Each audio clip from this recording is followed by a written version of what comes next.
রঙন ফুলের তো অনেক কালার দেখেছেন, তো আমার রঙন ফুলের কালারটা কেমন লেগেছে আপনারা আমাকে কমেন্টে জানাবেন। দেখুন, তো আমার কাছে রঙন ফুল দুর্দান্ত প্রচুর ফুটেছে। তো আপনাদের কাছে আমার রঙনটা কেমন লেগেছে প্লিজ প্লিজ প্লিজ কমেন্টের মাধ্যমে জানাবেন।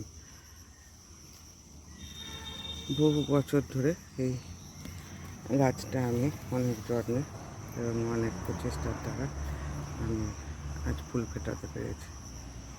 তো যদি আমার শর্ট ভিডিওটা ভালো লাগে please please please share, subscribe and comment করতে ভুলবেন না।